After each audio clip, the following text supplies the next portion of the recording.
What's going on, everybody? Liam O'Reilly, Vermont Economic Realtor. Hope you're doing well. Wanted to talk today about why there's such a shortage of inventory across the country, and then I'm going to briefly touch on what's going on here in Vermont and some of the issues. I'm going to speak more on Vermont specifically next week. I'm speaking with Gary Winslett, who wrote the article that I went over about the Vermont housing crisis. So I'm going to deep dive into those issues with Gary next week.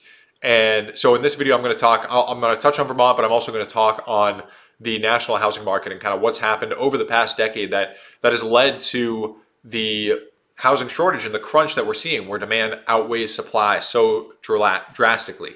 So let's look at this chart here from the Federal Reserve St. Louis branch, the Fred, where they track the new privately owned housing unit starts, total units. This is multifamily and single family housing starts dating back to the 50s. So if you look at this chart, housing starts bounce between, roughly speaking, around 1 million to 2 million homes. You know, the 2 million mark is right around here where my mouse is now. And then the million mark is right around there where my mouse is now.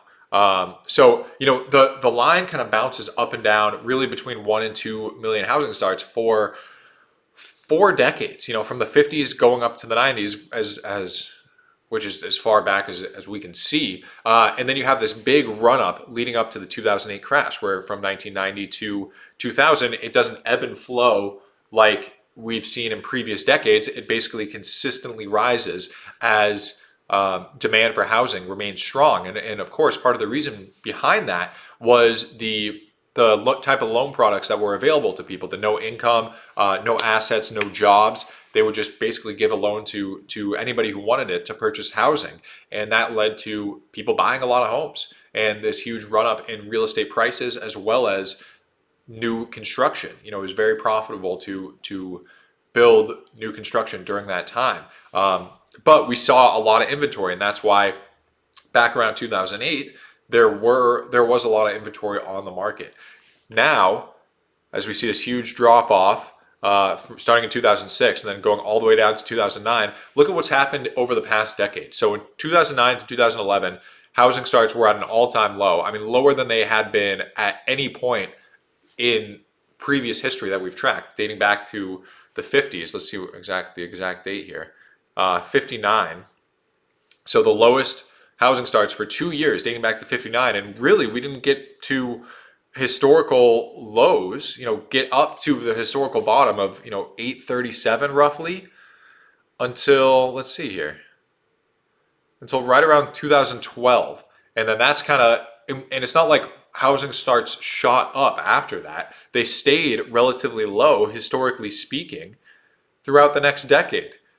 They didn't get up to, well, to the 1.5 million start mark, and they still haven't hit the 2 million housing unit start line that we've seen at a peak in history in previous decades. So because of that, I think this just does a good job at illustrating the lack of housing starts over the previous decade. And then if we look here, of course, at the end of in 2022, when the Federal Reserve starts hiking rates, we've talked about this a lot on the channel. It's more expensive to build.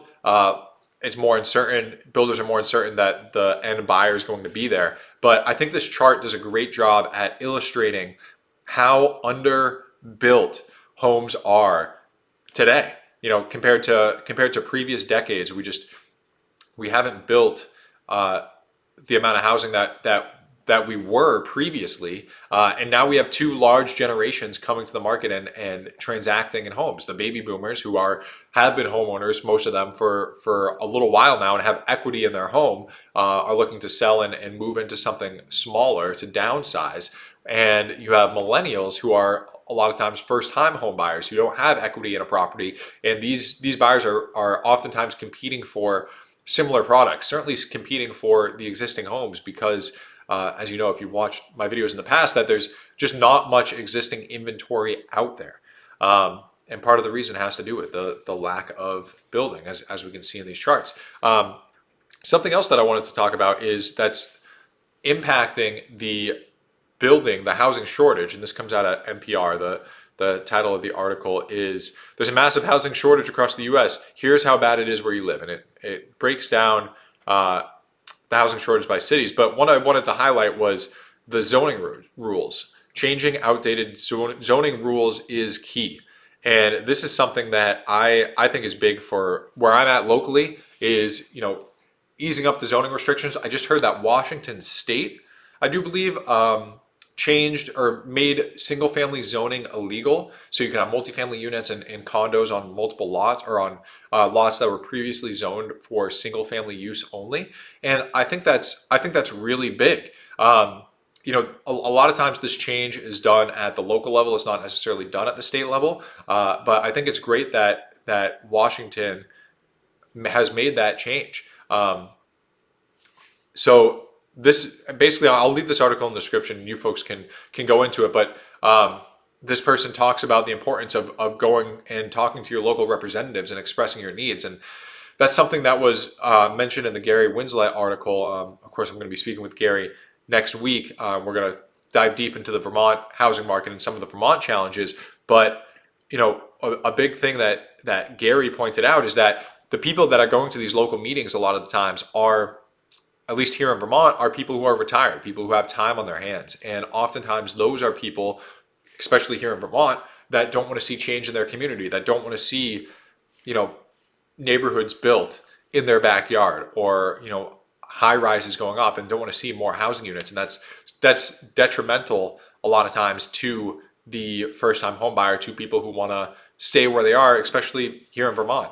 And so bouncing off of the zoning changes, this is a map of Burlington.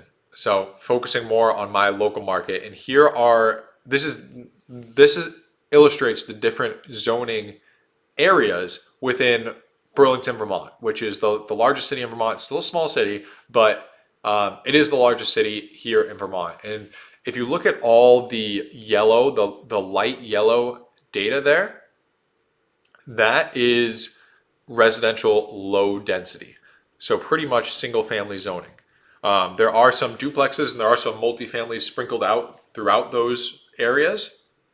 And there are, a handful of multifamily units, but really the zoning in those areas is set up to encourage single family housing as opposed to, multifamily developments. And part of the reason that things are difficult to, it's difficult to bring more zoning or more housing units into existence, especially here in Vermont, are the zoning regulations that we have. I did a video about this a few months ago where Burlington is considering removing single family zoning from their town to encourage people to, put in multifamily units. I know that Burlington just got rid of their parking requirements with new construction, so you no longer have to have off-street parking, which of course can create its own issues because there's not a ton of street parking around Burlington, and especially in the college neighborhoods or the